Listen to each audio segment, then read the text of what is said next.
तो है जी सर। आज पेपर करेंगे 19 जून 2024 थर्ड पार्ट। तो the propounder of the doctrine of divine illumination was, दैवी प्रदीप्ति के सिद्धांत के विचारक थे। हाँ, तो कौन थे? Saint Augustine. ये नहीं, ऑगस्टाइन है ना? Yes sir.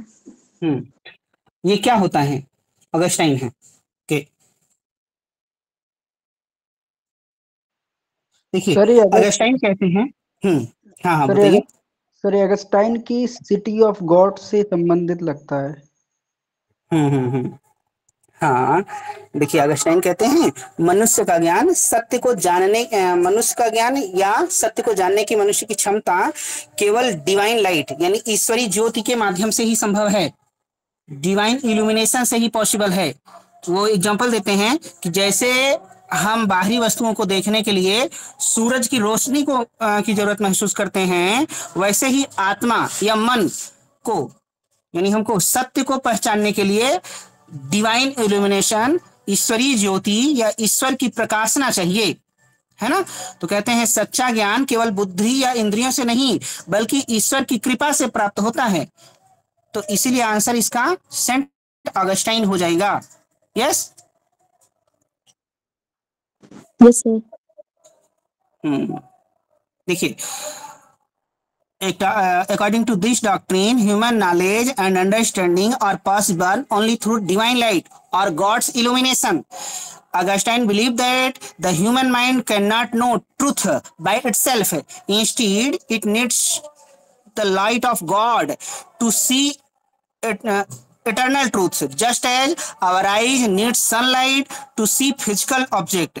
Therefore, true knowledge is not gained merely by sense experience or reasoning, but through God's illumination in human soul. तो ईश्वरीय प्रदीप्ति की जरूरत पड़ती है, इसलिए ऑगस्टाइन। यस भाई। यस। देखिए, सेंट थॉमस एक्विनास कहते हैं कि Aquinas emphasise reason and experience. वो बोलते हैं कि देखिए, डिवाइन लाइट की बात कौन करते थे? ऑगस्टाइन। एक्विनास के लिए क्या जरूरत है? रीजन और एक्सपीरियंस ना, बुद्धि की जरूरत है और अनुभव की।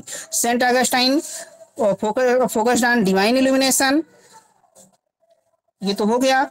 और डेकार्ट किसकी बात करते हैं? डेकार्ट रेशनलिस्ट हैं। ये बोलते हैं doubt and reason not divine light. ये डिवाइन इल्यूमिनेशन से ज्ञान नहीं होता। ये कहते हैं ज्ञान की शुरुआत किससे होती है? डाउट से, बुद्धि से, मतलब संदेह की जरूरत होती है और बुद्धि से प्राप्त होता है। ओके। और एंसेलम तो ओंटोलॉजिकल आर्गुमेंट देते हैं, है ना, इसलिए जाने जाते हैं। तो फिलहाल आंसर थर्ड। नेक्स्ट किया जाए।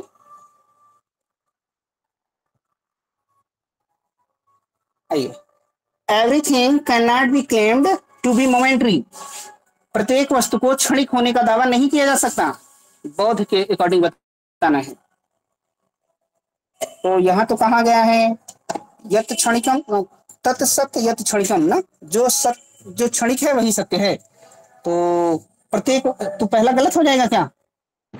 Yes sir. there would he none to observe it. इसके प्रत्येक प्रेक्षण के लिए कोई नहीं होगा।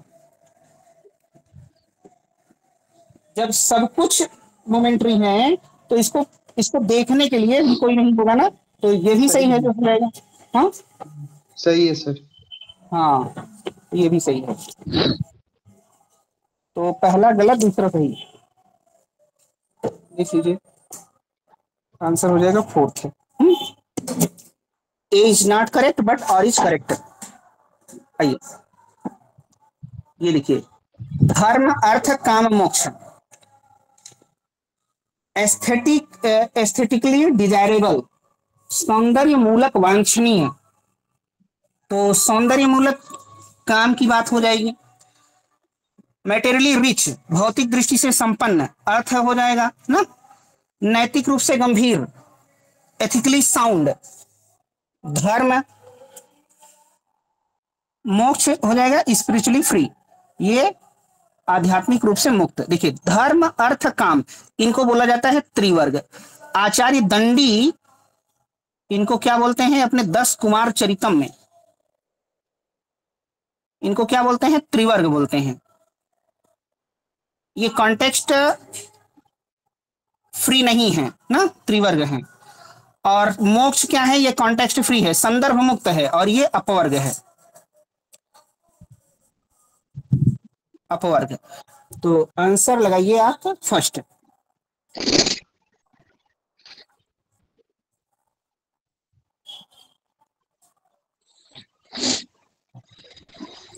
Leibniz view of the universe is inconsistent with which one of the following? कौन सा लाइबनिज के दर्शन में असंगत है? देखिए the universe is harmonious whole, harmonious whole है, सामंजस्यपूर्ण व्यवस्था है, प्री एस्टेब्लिश हार्मोनी है ना।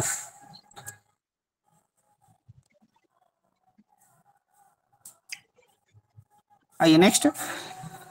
The universe is governed by mathematicals and logical principles. ब्रह्मांड गणितीय और तार्किक सिद्धांतों से संचालित होता है। The universe is something deal and inactive. ब्रह्मांड निष्प्राण और अक्रिय है, ये गलत हो जाएगा। Demonstrative method is the true method of philosophy. Kamlesh mic off कर लीजिए।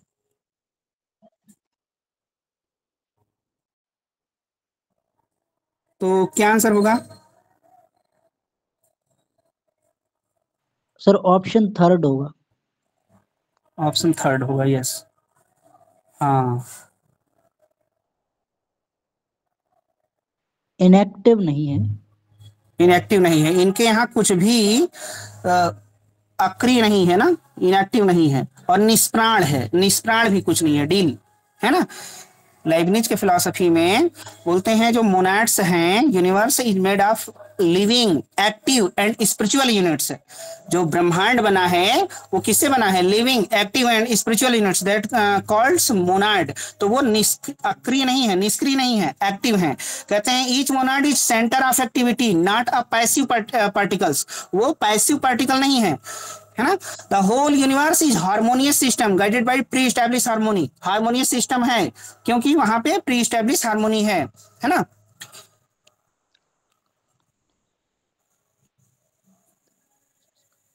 जी सर। और ये लास्ट वाला क्या है, ये डेमोन्स्ट्रेटिव मेथड क्या होता है? एसडीआई की बात कोई करता था क्या? ज्ञान 3 तरह से होता है। एसडीआई की बात कौन करता था? Sensible knowledge, demonstrative knowledge, intuitive knowledge. Lock करते हैं ना, लॉक। सेंसिबल मतलब जो किसे, जो इंद्रिय अनुभवों से ज्ञान प्राप्त हो। डेमोन्स्ट्रेटिव मीन्स होता है, डेमोन्स्ट्रेटिव मीन्स होता है जो युक्तियों से प्राप्त ज्ञान हो, है ना, आर्ग्यूमेंट से। तो लॉक कहते थे इससे ईश्वर का ज्ञान, इससे ईश्वर का ज्ञान होता है। और इंट्यूटिव, ये इससे आत्मा का ज्ञान होता है। तो यहां भी लिखा है डेमोन्स्ट्रेटिव मेथड। तो डेमोन्स्ट्रेटिव मेथड यानी निदर्शनात्मक पद्धति दर्शन शास्त्र की सही पद्धति है, बिल्कुल।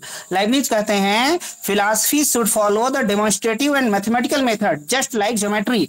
ज्योमेट्री की तरह दर्शन शास्त्र में भी डेमोन्स्ट्रेटिव, निदर्शनात्मक और मैथमेटिकल पद्धति प्रयोग की जानी चाहिए। आंसर थर्ड नहीं होगा, बाकी सब होगा, ठीक। नेक्स्ट करें, इसको कौन बताएगा?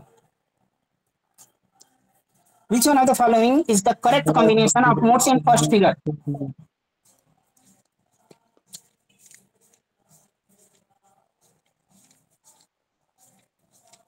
क्या हो सकता है?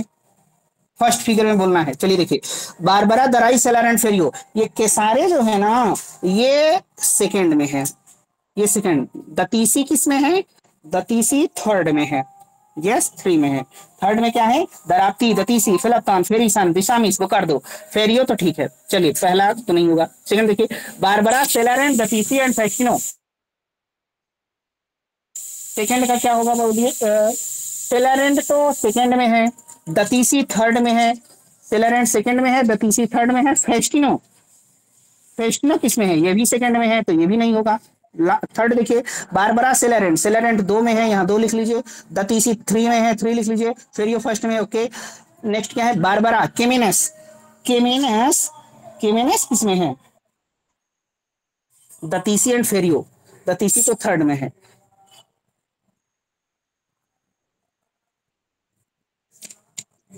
सर इसका बारबरा डेरियाई केमिनस सेलारेंट फोर्थ में है।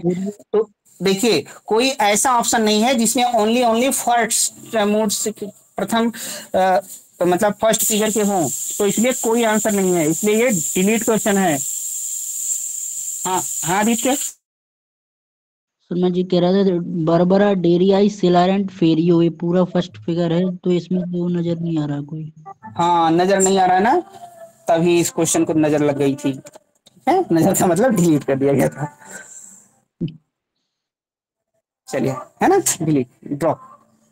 आइए, what makes Locke a consistent empiricist, Locke को क्या एक संगत इंद्रिय अनुभववादी बनाता है।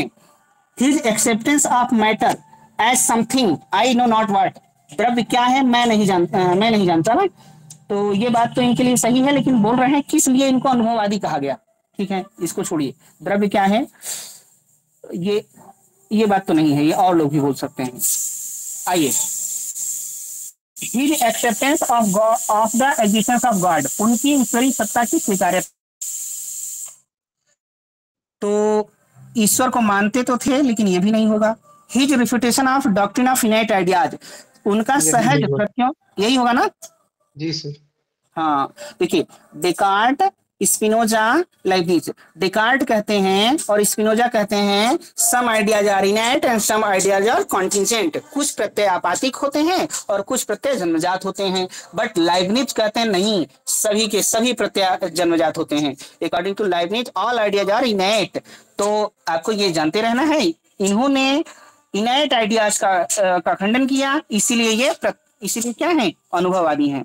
नेक्स्ट क्या है, his view that there can be sensation without an object, उनका विचार कि वस्तु के बिना संवेदना हो सकती है, ये तो है ही नहीं, वस्तु के बिना वस्तु है मतलब मैं द्रव्य है लेकिन मैं जानता नहीं, ये तो बिल्कुल गलत ही है, तो आंसर हो जाएगा थर्ड है। यस, टेबुला रासा, हाँ कोई टेबुला, इननेट आइडिया नहीं होता, हाँ खाली टेबुला रास्ता है। हमारा शरीर और हमारा विचार होते हैं, मतलब हमारा जन्म जो होता है वो टेबुलर आशा की तरह होता है, खाली कोरी स्लेट होते हैं। हाँ तो इसीलिए, हाँ सर जो फर्स्ट वाला ऑप्शन है वो सर फिर लॉक को किस आधार पे कहेगा कि लॉक क्या है, matter is something I know not what. हाँ क्या हो जाएगा कि एक मिनट, द्रव्य क्या है मैं नहीं जानता, ये देखिए अगर वो नहीं जानते तो ये अनुभव, इस स्टेटमेंट से वो अनुभववादी बन जा रहे हैं, ऐसा तो है नहीं। द्रव्य क्या है मैं नहीं जानता, देखिए द्रव्य क्या है मैं नहीं जानता, अगर नहीं जानते तो एक तरह से किस तरफ जा रहा है, एक तरह से अज्ञेयवाद की तरफ जा रहा है या फिर संदेहवाद की तरफ जा रहा है ना, तो ये अनुभववाद की तरफ तो बिल्कुल नहीं जा रहा है। बर्कले कहते थे कि जड़ द्रव्य का खंडन करते थे, वो मानते थे कि ना मतलब जड़ द्रव्य क्या मतलब वस्तुएं हैं ही नहीं, और ये कहते हैं लेकिन ये है कि मैं नहीं जानता मतलब मुझे नहीं पता है क्या है, क्योंकि वो गुणों का आधार है और हम गुणों को जानते हैं। और कुछ हो सकता है क्या, किसी के कोई कांट आइडिया के लगे तो नॉमिना बताइए। जैसा, हाँ कांट के हाँ नॉमिना जैसा। हाँ, कांट की नोमेना जैसा, कांट के थिंग इन इटसेल्फ जैसा ना, कांट के थिंग इन इटसेल्फ जैसा, नागार्जुन के समृद्धि नहीं परमार्थ जैसा, न्यूमेना की, हाँ कांट के थिंग इन इटसेल्फ जैसा, बहुत बढ़िया। आइए, ये देखिए, ये चलिए मिलेगी तो, और ये जो सेंटेंस है ये इंद्रिय अनुभव के परे की बात कर रहा है या संदेह या ज्ञेयवाद की तरफ ले जा रहा है, इस वजह से पहला वाला नहीं होगा।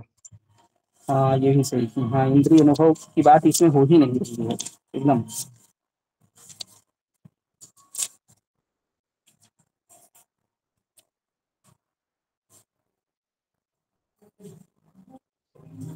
तो आगे चलते हैं।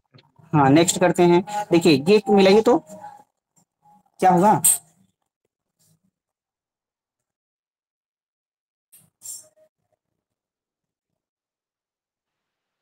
ऑप्शन 1 सर B2 होगा option 1।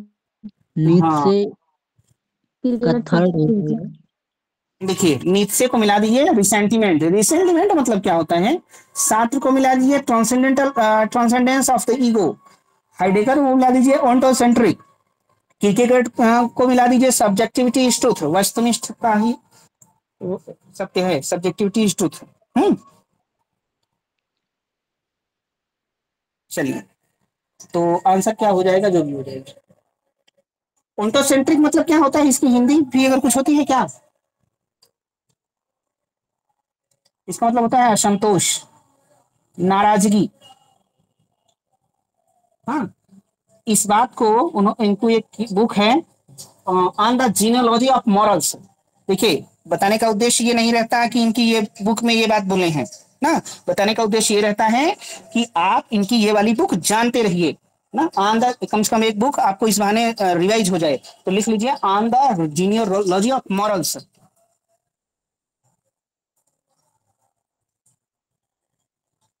GENEOLOGY genealogy of morals MORALS।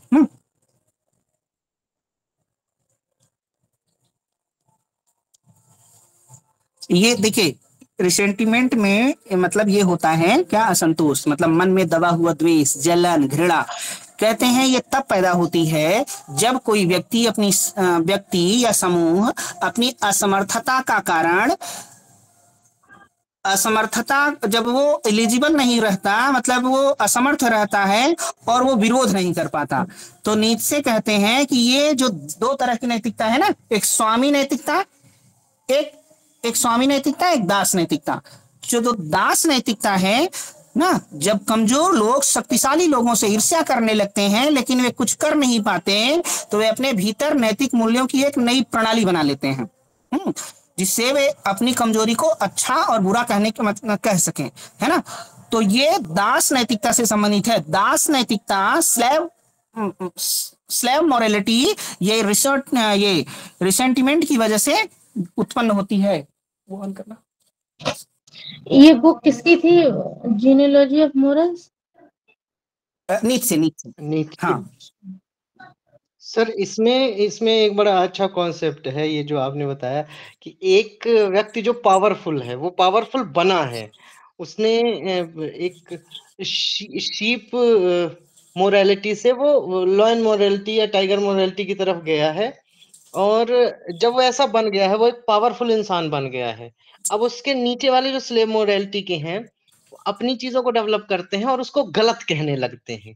तो इसका एक कॉन्सेप्ट ऐसे कैपिटलिस्ट को भी कहा जा सकता है कि उन्होंने अपनी पूंजी बनाई, अपनी मेहनत से चीज बनाई और उसके बाद वो कहने लगे अरे नहीं वो जो कर रहे हैं फालतू का पैसा जोड़ के रखा हुआ है, तो वो अपनी मोरालिटी को डेवलप करने लगते हैं। तो इसी को उन्होंने बताया है कि मोरालिटी असल में डेवलप कैसे होती है हमारे समाज में। बहुत अच्छी बुक है सर ये थोड़ी बहुत मैंने पढ़ी है ये। देखिए आप की बात अपनी जगह सही है लेकिन ये बहुत बड़े विवाद का विषय हो जाता है ना। जी जी जी जी जी सर, जी सर बिल्कुल। हाँ तो ठीक है मतलब इस पे काफी विचार विमर्श बहुत ज्यादा डिस्कशन की जरूरत है। जी चलिए सर, जी सर। लेकिन ये हाँ आपका 60 to 70% फिलोसफी में यही चीजें देखने को मिलती हैं। तो इसमें मुझे तो सर कभी कभी लगता है कि नीत्शे के साथ बचपन में बहुत टॉर्चर हुआ होगा, तब उस आदमी ने इतनी आक्रामक चीजें लिखी होगी। हाँ हुआ था तभी तो उनके बहुत सारे सगे संबंधी एक्सपायर हो गए थे ऐसा कुछ ना। आइए तो रिसेंटिमेंट का मतलब क्या हो गया। Hidden hatred are envy of the weak towards the strong.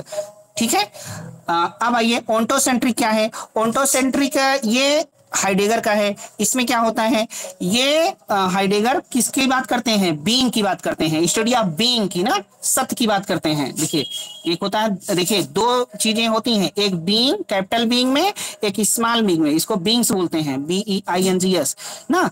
जो बीइंग्स होता है ये वर्ल्डली जो है, और ये बीइंग्स ये ऑन्टोलॉजिकली ये एक तरह से मेटाफिजिकली हो जाता है ना। तो आप जब बीके लाल पढ़ेंगे तो दो जो नई बुक है उसमें, अगर नहीं शायद गलत हो गया है, एक स्मॉल बीइंग है, कैपिटल बीइंग है। तो ये इनका जो फिलॉसफी है, जो capital being the philosophy of focus on ontology, उसी को बोलते हैं स्टडी ऑफ बीइंग। ये अस्तित्ववाद से संबंधित है, अस्तित्व केंद्रित दर्शन है, ये हाइडेगर का है। अब और किसका, हाइडेगर का हो गया, हाँ किरकेगार्ड का हो गया। अब कौन बचे, सात्र। हाँ, सात्र का ट्रांसेंडेंस ऑफ द ईगो, मतलब ये कहते हैं ईगो चेतना के अंतर की वस्तु नहीं है, एक तरह से बाहर की चीज है, ये प्रवाह है। तो और वस्तुनिष्ठ सत्य ये किरकेगार्ड का हो जाएगा। किरकेगार्ड कहते हैं कि मैं सत्य को तब तक नहीं जान सकता जब तक वह मुझ में जीवंत न हो जाए। I do not know truth except when it becomes life in me, है ना। तो सत्य का मतलब इनका क्या है, आंतरिकता है, सब्जेक्टिविटी है। इसको ऐसे कहा जा सकता है, an objective uncertainty held fast and appropriation process of the most passionate inwardness is the truth है। मतलब सत्य प्रबलतम रूप में भावनात्मक आंतरिकता के आत्मीकरण प्रक्रिया के दृढ़ावलंबन में जकड़ी हुई वस्तुनिष्ठ अनिश्चयता है। इसका क्या मतलब है कि सत्य वही है जब हमारे अंदर वो जग जाए, है ना। तो ये किरकेगार्ड का है, ट्रूथ इज सब्जेक्टिविटी। आगे बढ़े।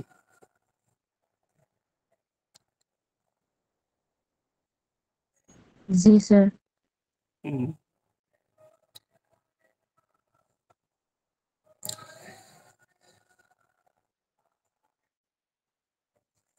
Identify the figure of categorical syllogism in which middle term occupies subject position. There are subject proposition in the major premise. Major premise में middle term first MP and predicate proposition in minor term, और predicate पर ऐसे होता है। तो ये कौन सी आकृति बन गई sir? First figure. First figure, yes good, first figure. Second figure का क्या बनता है सर? मिडिल हो गया। यस, सेकंड फिगर का ऐसे बनता है, दो मिडिल टर्म बोथ प्रेमिसेस में प्रेडिकेट प्रोपोजिशन पर होता है। तो PM SM और SP, यस ये सेकंड है। इसको आप ऐसे बना सकते हैं, उल्टा वाला C, थर्ड वाला बना सकते हैं, सीधा वाला C, MMPS, ये थर्ड है ना, और फोर्थ वाला सीधा Z बना सकते हैं, MMPS, यस। चलिए आगे बढ़ते हैं।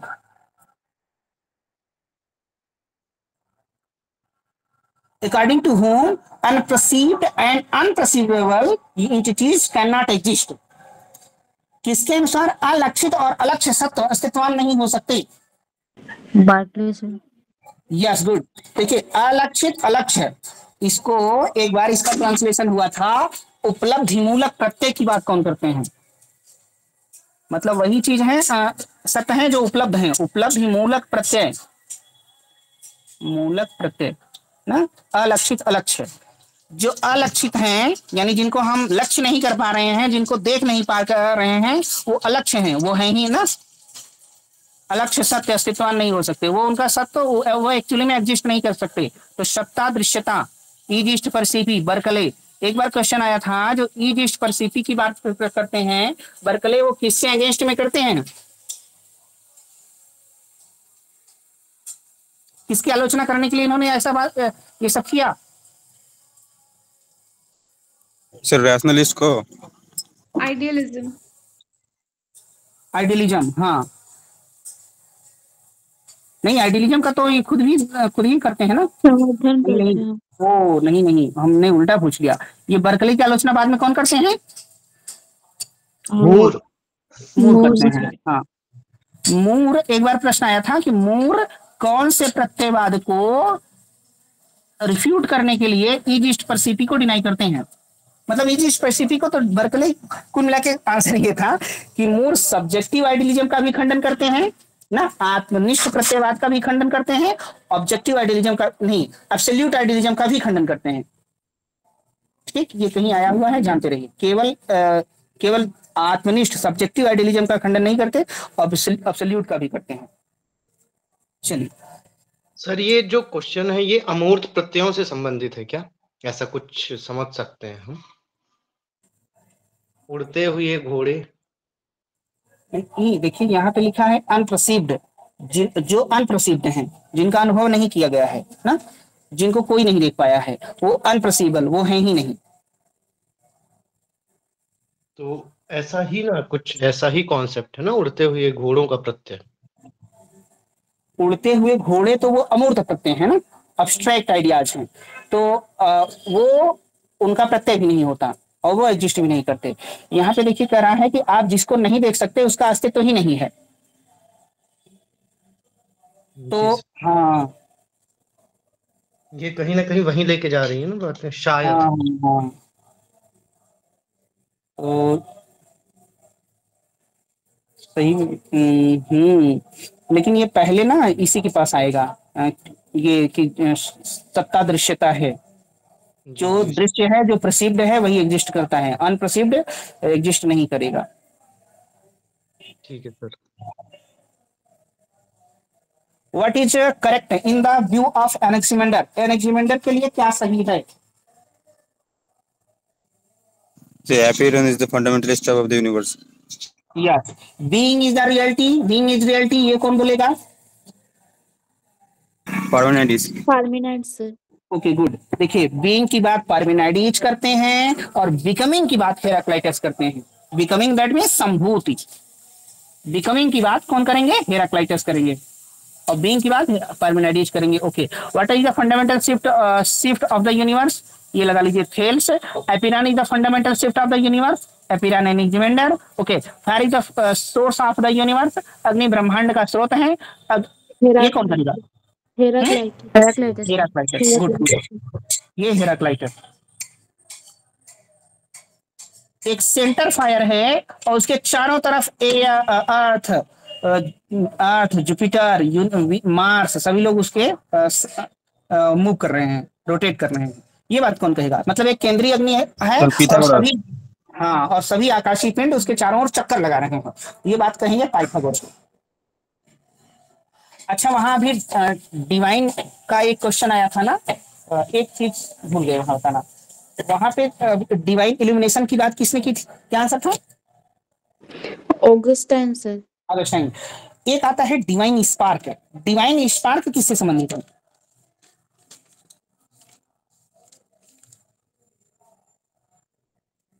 डिवाइन स्पार्क अरिस्टोटल के फिलॉसफी से संबंधित है। हाँ, अरिस्टोटल। ठीक है, देखिए अरस्तु के अनुसार बुद्धि दो तरह की है, एक निष्क्रिय है, एक सक्रिय है, जानते रहिए।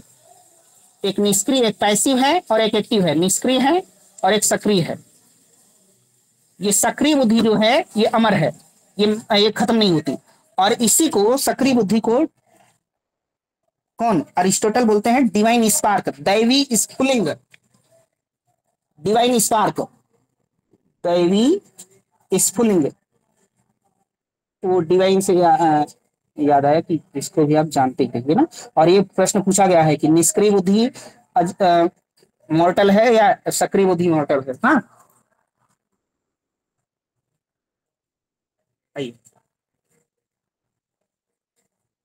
According to Gilbert Rahul, philosopher misconstrued the logical grammar of terms। Gilbert राइल के अनुसार दार्शनिकों ने तार्किक व्याकरण के पदों का गलत अर्थ लगाया।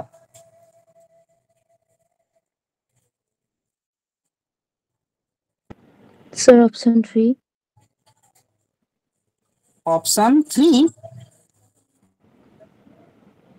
बट आप इसका ना आंसर फर्स्ट दिया है।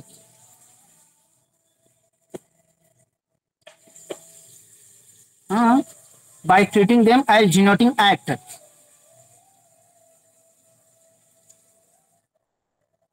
आपने कहीं पढ़ा था कि ये होगा क्या? सर मेरे विदाउट था सर। इसको चाहे तो देखिएगा ना कि थर्ड अगर हो सकता है तो क्यों हो सकता है। देखिए ये यहाँ पे आंसर तो पहला दिया है, और अगर हम पहले की बात करें कि पहला क्यों होगा, तो राइल कहते हैं कि देखिए जैसे सोचना, इरादा करना, विश्वास करना ना, थिंकिंग, बिलीविंग, इंटेंशन जैसे शब्दों को हम मतलब इसका जब इसकी गलत व्याख्या कर लेते हैं, है ना, ये मान लेते हैं कि ये शब्द किसी वस्तु की या सत्ता को सूचित करते हैं ना। जैसे मान लें कि हम कह दें आप बहुत इंटेलेक्चुअल हैं, आप बहुत क्या हैं, बुद्धिमान हैं, तो राइल कहते हैं प्रॉब्लम ये होती है ना कि बुद्धिमान को हम एक एंटिटी मान लेते हैं ना, ये आप, जबकि ये ऐसा कुछ है नहीं। बुद्धिमान अपने आप में क्या है, कहते हैं ये आपका परफॉर्मेंस जो है उसी पे निर्धारित होता है कि बुद्धिमान का मतलब आपके कार्य निष्पादन की जो कैपेबिलिटी है ना, वो डिनोट होता है, ना कि कोई एंटिटी, ना कि कोई सत्ता। हाँ, राइल कहते हैं कि ये केवल व्यवहार की प्रवृत्ति है ना। जब हम बुद्धिमान कहते हैं तो बुद्धि किसी नाम की वस्तु या जिक्र नहीं करते, बल्कि यह कह रहे होते हैं कि वह किस प्रकार कार्य करता है, वह किस प्रकार सोचता है। तो राइल कहते हैं कि दार्शनिकों ने इन शब्दों के तार्किक अर्थ को गलत समझा।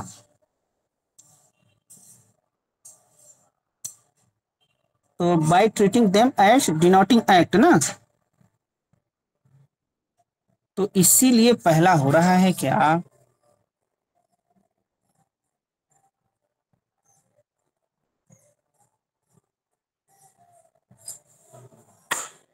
कुछ बात क्लियर हुई क्या?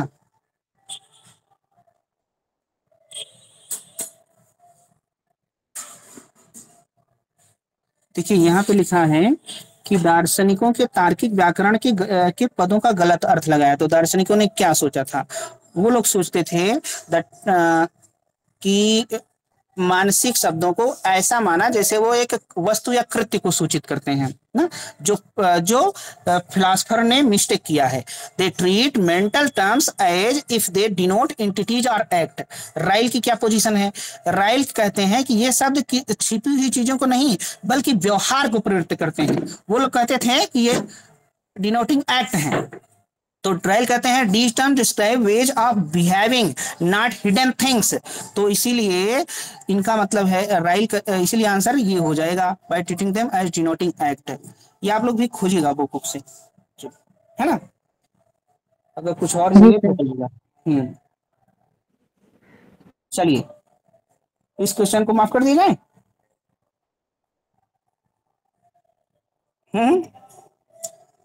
देखिए सिंप्लीफिकेशन, संयोजन कंजक्शन कहाँ गया, कंजक्शन, एब्जॉर्प्शन, सारा सीपी का रूल, आईपी का rule, strengthened rule of CP, सब एब्जॉर्प्शन की वजह से आ गए ना। सिंप्लीफिकेशन 3। हाँ, और मोडस पोनेंस ये, तो आंसर लगा लीजिए, थर्ड वाला हो जाएगा। इन वैदिक ट्रेडिशन यज्ञ इज परफॉर्म्ड फॉर, वैदिक परंपरा में यज्ञ किया जाता है क्यों? जगत के लाभ के लिए, ऋत्विक के लाभ के लिए, यजमान के लाभ के लिए, देवऋण के प्रतिपादन के लिए। तो देखिए ऋत्विक, हाँ, ऋत्विक के निर्देशन में, सुपरविजन में किया जाता है, बेनिफिट के लिए नहीं, उसको बेनिफिट नहीं ना। आप दान दक्षिणा जो दे दीजिए वही बहुत है उसके लिए, ठीक है। यज्ञ का लाभ आपको मिलेगा, यजमान को मिलेगा। द बेनिफिट ऑफ द यज्ञ, यजमान, ठीक है। द रीपेमेंट ऑफ देवऋण के प्रतिदान के लिए, तो आंसर सी डी हो जाएगा ना, फोर्थ हो जाएगा।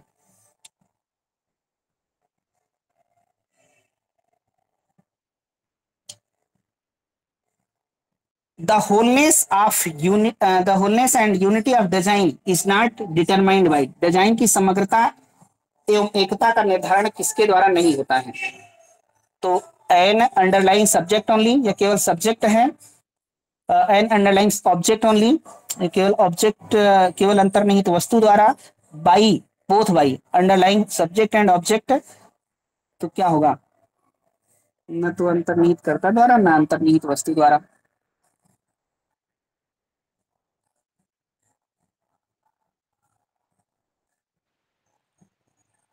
Underline subject only sir. हाँ, आंसर तो पहला ही दिया है।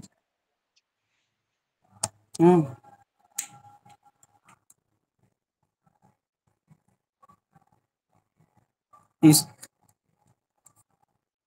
एक बार प्रश्न आया था डिजाइन कैसा है, वर्ल्डली बीइंग है, एंटोलॉजिकली है, तो वहां आंसर दिया था वर्ल्डली बीइंग है, सांसारिक सत्य है, वर्ल्डली बीइंग है, ये विचारशील सत्ता है ना। तो देखिए कह रहा है कि एकता का निर्धारण किसके द्वारा नहीं किया, किसके द्वारा नहीं होता, तो केवल सब्जेक्ट नहीं है, ये दोनों होगा। कोई पढ़ा है इसके बारे में तो बताइए, नहीं तो पढ़िएगा ना। इसका पहला आंसर है, और कौन सा आज नहीं है ना, नहीं तो वो वही बताते हैं जब आता है क्वेश्चन। बाकी हम लोग देखेंगे, अगर फिर से अगर नहीं आएगा तो, मतलब पहले जानते रहिए। आइए देखिए, which one of the following, समझ में आ गया है ना, तो नहीं समझ में कहाँ आया, तभी तो दूसरे नाम क्या कहते हैं, सब लोग कंफ्यूज रहते हैं कि कौन सा नहीं है क्या, बताइए। नहीं ऐसी बात नहीं है। हाँ हाँ, क्या नहीं समझ में आया इसमें? जिनको पूछना पूछ लीजिए। सब लोग कह रहे हैं कि हम चौथा मान लें तो क्या कहेंगे आप? हाँ हाँ, तब तो आप ये मतलब अगर ये मान लेंगे ना, तो ये मान के चलिए कि आप किसी चीज की बात ही नहीं कर रहे हैं। हाँ, अगर आप किसी थिंग्स की, किसी वस्तु की, जीव की, आत्मा की बात कर रहे हैं, तो या तो वस्तु होगा या आदमी होगा, या तो आदमी का एग्जिस्टेंस होगा या इस जगत का अस्तित्व होगा, दो ही बात होगी ना। अब आइए ये कह रहे हैं कि केवल अगर जैसे डाइजीन की बात आ जाएगी, तो ये बाहरी जो दुनिया है, जो एक्सटर्नल वर्ल्ड है, वो उसमें शामिल हो जाता है। अगर केवल डाइजीन, केवल अगर थिंग इन इटसेल्फ की बात करेंगे, या उसको या कोई कहे कि आत्मा की बात करेंगे, केवल चेतना की बात करेंगे, या अभी दिया हुआ है अंतर्निहित कर्ता, ठीक, तो ये कॉन्शसनेस है केवल। लेकिन जैसे ये डाइजीन बनेगा, ये बाहरी दुनिया से प्रभावित होकर के उसमें घुस जाएगा। समझ में आया? तो यही कह रहा है कि केवल व्यक्ति यानी केवल कॉन्शसनेस ही क्या करेगा, समग्रता एकता निर्धारण नहीं करेगा। समग्रता एकता कहाँ होती है? बाहरी दुनिया से होती है। समझ में आया? जी सर। हाँ, डाइजीन की जो भी समग्रता एकता प्राप्त होगी, वो बाहरी दुनिया से प्राप्त होगी। समझ में आया ना? तो केवल उसी के रहने से कोई मतलब नहीं है। जब तक बाहरी दुनिया से प्रभावित नहीं होगा, तब तक वो डाइजीन नहीं बनेगा। अगर जब तक वो डाइजीन नहीं बना है, तब तक वो कॉन्शसनेस है, चेतना है, प्योर कॉन्शसनेस है। समझ में आया ये बात? एक सिंपल भाषा में इसको कह सकते, डाइजीन को आप सिंपल भाषा में कह सकते हैं मुखौटा, या यूं कह सके, या मतलब नहीं कहते हैं कि अरे बड़ा बनावटी टाइप के हैं, तो एक तरह से बनावटीपन, परिवर्तनशील, आंशिक ना, ये सब इसी के लिए कहा जाता है। हाँ, तत्कालिक ना, इसके सारे स्वभाव हैं। जैसे नहीं, एक और सवाल आया था, आप लोग याद होगा, ये पूछा जाए कि डाइजीन कालिक होता है ना, आंशिक होता है, ऐसे करके एक सवाल आया था, कभी याद होगा आप लोगों को। तो वो इसी के बारे में कहा जाता है, क्योंकि इंसान बाहरी दुनिया में से जब जुड़ करके जीने लगता है, तो वो अल्पकालिक ही होता है, क्योंकि 100 साल मरेगा। पृथ्वी तो आपको हजारों साल, लाखों साल से है। ये समझ में आ गया ना बात? आप पूछ लीजिए, क्या पूछना है इसमें। हाँ, चलिए आगे बढ़े सर, इसमें जो दोनों आवाज आ रही है। हाँ बोलो सर। इसमें जो दोनों बींग रहता है, एक बड़ा वाला और एक छोटा वाला, तो डिजाइन जो होगा छोटा वाला बींग होगा। आवाज कट रहा है तुम्हारा ना, आवाज कट रहा है ना प्रीति का। वो पूछ रही है पूंजी कि जो एक कैपिटल बीइंग होता है और स्मॉल बीइंग से होता है, तो डिजाइन किससे संबंधित है, कैपिटल बीइंग से या स्मॉल बीइंग से? हाँ, इसमें आपका जैसे ही डाइजीन की बात होगी तो कैपिटल बींग्स यानी being in the world, capital beings का मतलब being in the world, small being का मतलब कि बींग इन इटसेल्फ यानी स्वयं में ही वो है अपनी सत्ता। ये कॉन्शसनेस की मैं बात कर रहा था, जो केवल कॉन्शसनेस है वो स्मॉल बींग है। ठीक है, हाँ ठीक। आइए, कौन सा है? इस तर्कवाक्य कुछ धातुएं संवाहक होती हैं, सम मेटल्स आर कंडक्टर्स। क्या बोलना है? आवर्जन। तो ये क्या है? ए ई आई, आई है ना, आई का आवर्जन किसमें होता है? ओ में होता है। तो बोलिए क्या होगा? Some metals are not non conductors. हाँ, तो क्या आंसर होगा? 4 सर। 4 ओके, बहुत अच्छे। 4। नेक्स्ट है, which one of the following represent the relation between the proposition provided below. देखिए कौन सा रिलेशन है? नो पेन्स आर रेड, ये क्या है? ई। सम पेन्स आर नॉट रेड, ओ। ई और ए ओ में कौन सा रिलेशन है? subaltern subaltern, yes yes, good, बहुत अच्छे। सबल्टर्न कहाँ है? हाँ, पहला उपाश्रय। ओके, इस तरह से ये पेपर हम लोगों ने कंप्लीट कर लिया। आप सबका बहुत बहुत शुक्रिया। आपको ये अच्छा बुरा वो लिख दीजिएगा कमेंट में।